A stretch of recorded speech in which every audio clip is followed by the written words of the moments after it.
ভিজে প্রায় 2 ঘন্টা আলোচনা শুনেছিলেন। ওই দিন কারা কারা ছিলেন একটু হাত তোলেন তো দেখি। আলহামদুলিল্লাহ, হাত নামান। আল্লাহ তাআলা আজকের প্রোগ্রামকে কবুল করুক, বলেন আমিন। বক্তা বেশি কিন্তু সময় কম, খুতবা নাই, ভূমিকা নাই, ডাইরেক্ট আলোচনা। প্রস্তুত আছেন তো আপনারা ইনশাআল্লাহ? লিল্লাহে তাকবীর। হয় নাই, কেবল 60% হলো, এখনো 40% বাকি আছে। সবাই একটু গলা কাকার দেন তো দেখে। লিল্লাহে তাকবীর। এই সাউন্ড কি শেষ পর্যন্ত থাকবে? জোরে বলেন থাকবে। আল্লাহ তাআলা আজকের প্রোগ্রামকে কবুল করুক, সকলে বলেন আমিন। আপনারা সকলে জানেন, আমরা সকলে জানি, 24-এর গণ অভ্যুত্থানের মাধ্যমে নতুন এক স্বাধীন সোনার বাংলা আমরা পেয়েছি। স্বাধীন সোনার বাংলা পাওয়ার পরে আমাদের যে আশা আকাঙ্ক্ষা ছিল, আশা আকাঙ্ক্ষাগুলো কি পূর্ণ হয়েছে? সাদাবাজি বন্ধ হয়েছে?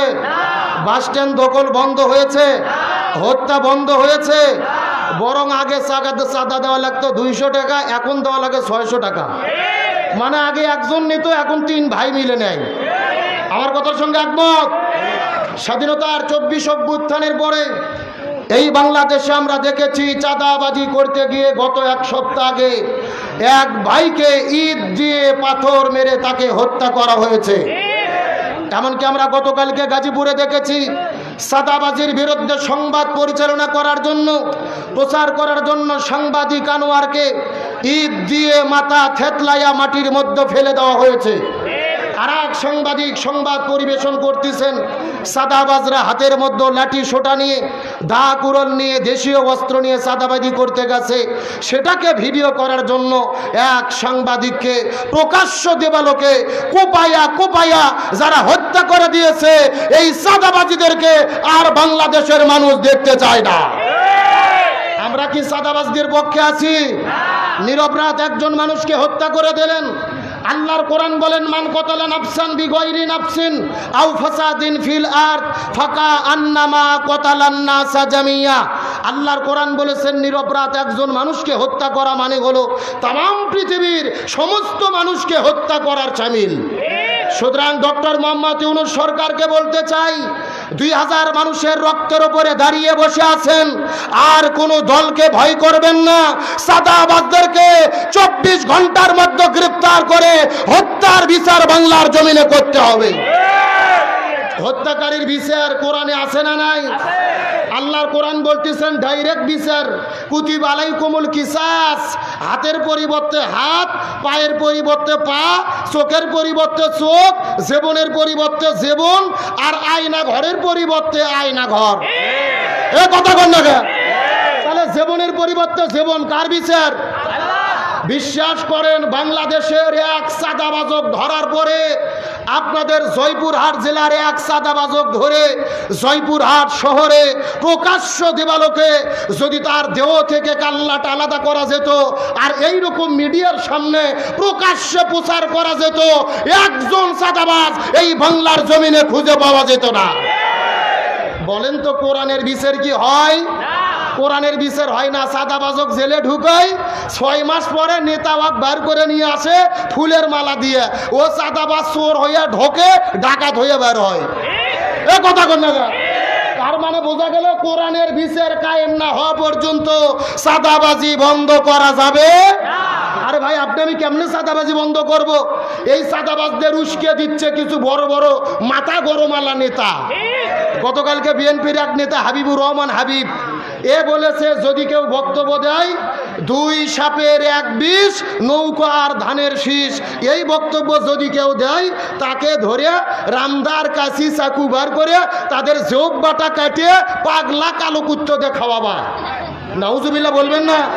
তাহলে বলেন, যেই দলের নেতা কর্মীদেরকে বলে মানুষের জিহ্বা কাটে কুত্তক দিয়ে খাওয়াও, ওই দলের কর্মী ভালো হবে না খারাপ হবে? আমি মনে করি কর্মীদের দোষ নাই, সবচেয়ে বেশি দোষ হলো এই বড় বড় রাঘব বোয়াল নেতা নামে সন্ত্রাসীরা। এরা কর্মীদেরকে উস্কে দেয় যে তোমরা লাগাও, মামলা হলে আমরা সাথে আছি। সুতরাং বলতে চাই, 24-এর অভ্যুত্থানের পরে এই বাংলাদেশে আর সন্ত্রাসী কায়দায় কোনো কিছু করা যাবে না। এই বাংলার জমিনে সত্যপন্থী যারা, কোরআনের আইন চাই যারা, আগামীর বাংলাদেশে মুসলমানেরা তাদেরকে সমর্থন করবে। যেই দলের দুইজন নেতা মন্ত্রী ছিল লাইট দিয়ে সার্চ করে 2 টাকার দুর্নীতি বের করতে পারেনি। কথা বলে না কেন? নাম বলা লাগবে আপনাদের। তার মানে বোঝা যায় যারা ক্ষমতা পায়ও দুর্নীতি করেনি, এরাই যদি ক্ষমতায় যায় সুদ ঘুষ চাঁদাবাজ দুর্নীতি মুক্ত বাংলাদেশ গড়বে। আল্লাহ তাআলা তৌফিক দান করুক, বলেন আমিন। আসেন আপনাদের মধ্যে ডাইরেক্ট আলোচনা শুরু করি। রাসূল করিম সাল্লাল্লাহু আলাইহি ওয়াসাল্লাম আমাদের নবী, রাসূলকে আল্লাহ তাআলা পৃথিবীতে নেতা করে প্রেরণ করেছে। জোরে বলেন কি করে? নেতা করে। মূল আলোচনা শুরু, একটু মনোযোগ দেন। রাসূলকে আল্লাহ তাআলা কি করে প্রেরণ করেছেন? নেতা করে। আমার প্রিয় বন্ধুগণ, মুসলমান ভাইরা গভীর মনোযোগ লক্ষ্য করুন। কোনো দিকে তাকাতাকি নাই, কোনো দিকে নজর নাই, সরাসরি কোরআন থেকে কিছু কথা আপনাদেরকে রিলে করে বলে বিদায় নিয়ে চলে যাওয়ার চেষ্টা করব। আল্লাহ তাআলা নবীকে পৃথিবীতে নেতা করে প্রেরণ করেছেন, যেই কথা আল্লাহ তাআলা কোরআনের মধ্যে সূরা ইয়াসিনের মধ্যে নিজেই ডাক দিয়ে বলেন। আল্লাহ তাআলা নবী এই হরফগুলোদেরকে দিয়ে মানুষদেরকে ডাকা হয়, আহ্বান করা হয়। আর সিন মানে হলেন সাইয়্যেদ, সাইয়্যেদ শব্দের অর্থ হলেন নেতা। রাইসুল মুফাসসিরিন হযরত আব্দুল্লাহ ইবনে আব্বাস রাদিয়াল্লাহু তাআলা, হযরত আব্দুল্লাহ ইবনে মাসউদ রাদিয়াল্লাহু তাআলা হুমা দুইজন মিলে এই জায়গার মধ্যে তো 5টি কতগুলো মানুষ আল্লাহ সৃষ্টি করে দিয়েছে। প্রত্যেকটা মানুষের নেতা হলেন আমাদের নবী। 2 নম্বর হলেন সাইয়্যিদুল আম্বিয়া। এই পৃথিবীর ভেতরে আল্লাহ তাআলা যত নবী প্রেরণ করেছে সবগুলো নবীদের নেতা হলেন আমাদের নবী। 3 নম্বর হলেন সাইয়্যিদুল মুরসালিন। আল্লাহ তাআলা যতগুলো রসুল সৃষ্টি করেছে সমস্ত রসুলের নেতা হলেন আমাদের নবী। 4 নম্বর হলেন সাইয়্যিদুল কাউনাইন। আল্লাহ তাআলা দুজাহান সৃষ্টি করেছেন, দুজানের নেতা হলো আমাদের নবী। আর 5 নম্বর হলেন সাইয়্যিদুল আলামিন। এই পৃথিবীতে আল্লাহ তাআলা যত জগৎ সৃষ্টি করেছে প্রত্যেকটা জগতের নেতা হলেন আমাদের নবী। জোরে বলেন না সুবহানাল্লাহ। আমাদের নবী সমস্ত মানুষের নেতা, সমস্ত নবীদের নেতা, সমস্ত রসুলের নেতা, সমস্ত জগতের নেতা, সমস্ত জানের নেতা। চিৎকার করে বলেন আল্লাহু আকবার। এখন আপনাদের কাছে আমার প্রশ্ন, প্লিজ ভাই এইদিকে হইচই করেন না। মিডিয়ার ভাইরা এসেছে, জায়গা কম, লোক বেশি, একটু সুযোগ দেন। তার কারণে আজকে আপনারা এখানে ওয়াজ শুনতেছেন 1000 লোক, আর এই মিডিয়ার মাধ্যমে তামাম পৃথিবীতে অন্তত লক্ষ লক্ষ লোক আজকের মাহফিল দেখতেছে। আলহামদুলিল্লাহ বলবেন না?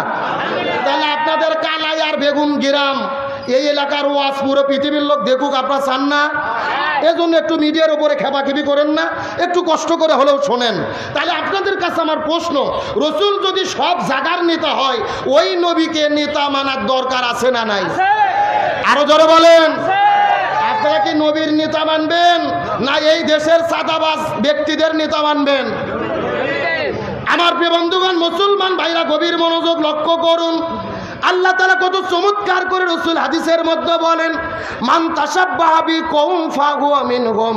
যার সঙ্গে যার মহব্বত তার সঙ্গে তার কিয়ামত, যার সঙ্গে যার মহব্বত তার সঙ্গে তার কিয়ামত। এই হাদিসের ব্যাখ্যায় মুহাদ্দিস কিরাম বলেছেন, এই দুনিয়ার ভেতরে যে যেই দল করবে ওই দলের সাথে তার হাসর নাসর হবে। কথার গুরুত্ব এখনো বোঝেননি। এই দুনিয়ায় যে যে দল করবে ওই দলের সাথী তার হাসর নাসর হবে। একেবারে খোলামেলা বলি বোঝানোর জন্য, এই দেশের মধ্যে গত 16 বছর আওয়ামী লীগ নামক দল যারা করেছে এদের হাসর নাসর হবে আওয়ামী লীগের সাথে। যারা বিএনপি নামক দল করে এদের হাসর নাসর হবে বিএনপির সাথে। জামাত ইসলাম নামক দল যারা করে এদের হাসর নাসর হবে জামাত ইসলামের সাথে। আর যারা চরমোনাই পীরের মুরিদ হয়েছে এদের হাসর নাসর হবে চরমোনাইয়ের পীরের সাথে। এখন হয়তো আপনারা বলবেন, হুজুর আপনারা দলিল দেন, দলিল কোথায়? দলিল আল্লাহর কোরআন কত চমৎকার করে বলেন। সূরাটির নাম হলো সূরা বনী ইসরাইল, আয়াত নম্বর হলো 71। আল্লাহ তাআলা কত চমৎকার করে ঘোষণা করে বলেছেন, ইয়াউমা নাদু কুল্লা উনাসিম বিইমামিহিম। এ গভীর মনোযোগ লক্ষ্য করুন, আল্লাহ কত চমৎকার করে বলেন, ইয়াউমা নাদু কুল্লা উনাসিম বিইমামিহিম। আল্লাহ বলেন হাসরের ময়দানে প্রত্যেকটা মানুষ কিন্তু একা থাকবে না, প্রত্যেকটা মানুষের সামনে থাকবে তার নেতা। সামনে কে থাকবে? নেতা। এ গভীর মনোযোগ, হাসরের ময়দানে আপনি একা থাকবেন না, এই যে সভাপতি একা থাকবে না, আমিও একা থাকবো না, প্রত্যেকটা মানুষের সামনে থাকবে তার নেতা। এই কথাটা সুন্দর করে হাদিসের তাফসির, কোরআনের আয়াতের তাফসিরটা বোঝার চেষ্টা করবেন। এই দেশের ভেতরে গত 16 বছর যারা আওয়ামী লীগ নামক দল করেছে, হাসরের ময়দানে দেখা যাবে ওই হাসরের ময়দানে আওয়ামী লীগ দল যারা বাংলাদেশের মধ্যে করেছে, এদের সামনে প্রথম দাঁড়িয়ে যাবে বঙ্গবন্ধু শেখ মুজিবুর রহমান, তারপরে দাঁড়িয়ে যাবে 16 বছরের স্বৈরাচার কাঁঠাল রানী হাসিনা, এরপরে হলেন ওবায়দুল কাদের, অন্যান্য নেতা কর্মী। এই দেশের মধ্যে যারা বিএনপি নামক দল করে, হাসরের ময়দানে লক্ষ্য করে দেখা যাবে প্রথম দাঁড়িয়ে যাবে শহীদ প্রেসিডেন্ট জিয়াউর রহমান, তারপরে ম্যাডাম খালেদা জিয়া, মির্জা ফখরুল ইসলাম আলমগীর, তারেক জিয়া, অন্যান্য নেতা কর্মীরা। এই দেশের মধ্যে যারা চরমোনাই পীরের মুরিদ হয়েছে, লক্ষ্য করে দেখা যাবে হাসরের ময়দানে তাদের সামনে দেখা যাবে প্রথমে দাঁড়িয়ে যাবে মরহুম পীর সাহেব হুজুর, তারপরে মুফতি ফয়জুল করিম, রেজাউল করিম, অন্যান্য মুরিদারা। এই দেশের মধ্যে জামাত ইসলাম নামক যারা দল করেন, হাসরের ময়দানে দেখা যাবে প্রথম দাঁড়িয়ে যাবে আল্লামা সৈয়দ আবুল আলা মওদুদী রাহিমাহুল্লাহ, তারপর অধ্যাপক গোলাম আজম মাওলানা মতুর রহমান নিজামী, তারপরে দাঁড়িয়ে যাবে কোরআনের পাখি শহীদ আল্লামা দেলোয়ার হোসেন সাইদি, এরপর আমিরে জামাত ডক্টর শফিকুর রহমান, অন্যান্য নেতা কর্মীরা। তার মানে এই দুনিয়ার মধ্যে যে যেই দল করবে, হাসরের ময়দানে প্রত্যেকটা কর্মীরা তার নেতাকে সামনে পেয়ে যাবে। এখন আপনি চিন্তা করে বোঝার চেষ্টা করেন, এই দুনিয়ার মধ্যে আপনি এমন মানুষকে নেতা হিসেবে মেনেছেন, যেই নেতা জনগণের চাল চুরি করে খায়, ডাল চুরি করে খায়, জনগণের রাস্তার মধ্যে দায়িত্ব পেলে রডের বদলে বাঁশ ঢুকে দেয়, সিএনজি স্ট্যান্ড দখল করে, টেম্পু স্ট্যান্ড দখল করে, এমন সাদাবাজ যদি দুনিয়ার মধ্যে আপনারা নেতা বলে গ্রহণ করে থাকেন, আল্লাহর কোরআন হাতে নিয়ে শপথ করে বলতেছি, আমি আমার চোখ দিয়ে দেখতে পাচ্ছি, তাহলে আপনারা ধরা খাইয়ে বসে আছেন। এ জোরে বলেন, এ নেতা মানা দুনিয়ার কোনো বিষয় নয়। এই দুনিয়ায় যাকে নেতা মানবেন, হাসরের ময়দানে তাকে নেতা হিসেবে তার সামনে আপনি পাবেন। এখন আপনি হাসরে সুদকুশ, ঘুষখোর, দুর্নীতিবাজ, চাঁদাবাজদের চান, নাকি আলেমদের সামনে পান? রাতের বেলা যাইয়া শুয়ে বউ নিয়ে ভালো করে বুঝবেন। কথা কন না, না না, আমরা লাঠি নিয়ে আসিনি যে আপনাদের পিঠে পিঠে ওয়াজ বুঝবো না। আমাদের কারো কথা হলো কোরআনের আয়াত বলবো, মানা না মানা আপনাদের ব্যাপার। কথা কন না, ভালো করে বোঝার চেষ্টা করবেন। তবে এই জমিনের ভেতরে হকের পক্ষে যারা থাকে, তাদের বিপদ বালা মুসিবত আছে না নাই? আরো জোরে বলেন, আছে না নাই? এতদিন তারা বলতো, আমরা জানি 24-এর অভ্যুত্থানের যারা নেতৃত্ব দিয়েছে, তার মধ্যে অন্যতম দায়িত্ব পালন করেছে বাংলাদেশ ইসলামী ছাত্র শিবির। কিন্তু এক দল এই স্বাধীনতার অভ্যুত্থানের পর থেকে তারা বললেন যে শিবির হলো গুপ্ত সংগঠন। শিবির কি সংগঠন? গুপ্ত সংগঠন। কিন্তু গতকালকে তারা যখন ঢাকা বিশ্ববিদ্যালয়ের হলগুলোর কমিটি প্রকাশ করলো, দেখা গেল তাদের অধিকাংশ ওই ছাত্রলীগের সন্ত্রাসীরা। কথা কন না, তার মানে ওরা শিবিরকে বলেছে গুপ্ত, আর আমরা দেখতে পাচ্ছি ওরাই হলো আসল গুপ্ত। কথা কন না, তার মানে ষড়যন্ত্র করে কোনো লাভ হবে না। এই যে 1 বছর পূর্তি পালন হয়ে গেল, ইসলামী ছাত্র শিবির জুলাইকে নিয়ে যত সুন্দর সুন্দর প্রোগ্রাম করেছে, এত সুন্দর প্রোগ্রাম কোনো সংগঠন করতে পারেনি। সরওয়ার্দী উদ্যানে কালচারাল ফেস্ট করেছে, ঢাকা বিশ্ববিদ্যালয়ের জুলাইয়ের ইতিহাস নিয়ে টিএসসি চত্বরে অনুষ্ঠান করেছে, এমনকি আল্লামা সাইদি, মতিউর রহমান নিজামী, এই মানুষগুলোর ছবি তারা টাঙিয়ে ওখানে প্রকাশ করে দিয়েছিল, যাদেরকে অন্যায়ভাবে বিচারিক হত্যাকাণ্ড করা হয়েছে। তখন বাম সংগঠনের নাম দিয়ে তারা যাইয়া সাইদি সাহেবের ছবি ওখান থেকে খুলে ফেললো। তারা বলল যে আল্লামা সাইদি নিজামী হলো রাজাকার। এখন আমরা বলতে চাই, হাসিনার আদালতে রায় দিয়ে যদি সাইদি নিজামী রাজাকার হয়, ওই আদালতের রায় তো বেগম খালেদা জিয়া ইয়েতিমের মাল আত্মসাৎকারী। কথা কন না, ওই আদালতের রায় দিয়ে তারিক জিয়া 21শে আগস্ট গ্রেনেড হামলার আসামি। ওই আদালতে রায় দিয়ে শহীদ প্রেসিডেন্ট জিয়াউর রহমান পাকিস্তানের চোর, তার খিতাব শেষ করে দিয়েছে ওই হাসিনা। তার মানে কি কথা বলেন? জামাতের বিরুদ্ধে যদি লাগেন, ঘুরে ফিরে সেই রায় আপনাদের বিরুদ্ধে যায়। এই জন্য শিবিরকে ধন্যবাদ দেই, তারা বুদ্ধিভিত্তিক চূড়ান্ত জবাব দিয়েছে। সাইদি সাহেবের ছবি খুলে ফেলেছে, ওই জায়গায় পরের দিন খালেদা জিয়ার ছবি লাগিয়ে দিয়ে খালেদা জিয়া সাইদির পক্ষে যেই কথা বলেছিল ওখানে লিখে দিয়েছে, সুবহানাল্লাহ কোন। তারপরে সুখরঞ্জন বালি কি সাক্ষী দিয়েছিল সেটা লিখে রেখেছে। তারপরে এসকে সিনহা বলেছিল রায় তো আমরা দেই না, উপর থেকে ম্যাডাম যেটা যেটা বলে দেয় ওটা রায় দেয়, ওটাও লিখে দিয়েছে। ওরা চেয়েছিল সংঘর্ষ করতে, শিবির দাঁত ভাঙা জবাব দিয়েছে ঠান্ডা মাথায়। তার মানে বোঝা গেল রক্ত গরম কিন্তু মাথা ঠান্ডা। কথা বল না গা। আমরা তো মনে করি আল্লামা সাইদি নিজামীদের ছবি সরানো নয়, বরং বাংলাদেশের ৬৪,০০০ গ্রামের ভেতরে প্রত্যেকটা বাজারে বাজারে রাস্তাঘাটে সাইদি নিজামীর ছবিগুলোকে টাঙিয়ে দেওয়া দরকার। তার কারণে আল্লামা সাইদির ছবি দেখলে মানুষ ঘৃণা করে না। এমনও মুরব্বী মানুষ আছে আল্লামা সাইদির ছবি দেখলে নিজের অজান্তেই তারা কেঁদে ফেলে। তার কারণ তার আল্লামা সাইদি অন্তরতে ভালোবাসে। কাদেরকে রাজাকার বলতেছেন? এরা রাজাকার নয়, এদের অন্যায়ভাবে হত্যা করা হয়েছিল, এটা বিন্দু মাত্র কোনো সন্দেহ নাই। আজকে ঢাকা বিশ্ববিদ্যালয় কর্তৃপক্ষ হলগুলোতে রাজনীতি নিষিদ্ধ করেছে ছাত্রদের, আর বাম সংগঠনের নাম দিয়ে ইসলামী ছাত্র শিবির পানির ফিল্টার দিয়েছিল। আপনারা জানেন ঢাকাতে ভালো পানি পাওয়া যায় না, সুন্দর পানির ফিল্টার দিয়েছে ছাত্রদের পানি খাওয়ার জন্য। বাম সংগঠনের নাম দিয়ে পানির ফিল্টারগুলো যায় ভেঙে ফেলছে। আমরা প্রশ্ন করতে চাই, দোষ করলে শিবির করছে, ঘৃণা হলে শিবিরের উপরে করো, সন্ত্রাস হলে শিবিরকে জবাব দাও। পানির ট্যাঙ্কি কি দোষ করলো? কথা বল না গা। ভাই পানিতে তুমি ট্যাঙ্কি ভেঙে মানুষের পানি খাওয়া বন্ধ করে দিলে। রসুল বলেছেন হাদিসের ভেতরে এই পৃথিবীর সবচেয়ে ভালো কাজ হলো একে অপরকে সালাম দেওয়া আর একে অপরকে খাওয়ানো। আজকে তোমরা যখন ভালোর জবাব ভালোতে দিতে পারছিস না, শক্তি দিয়ে ভেঙে দিচ্ছ।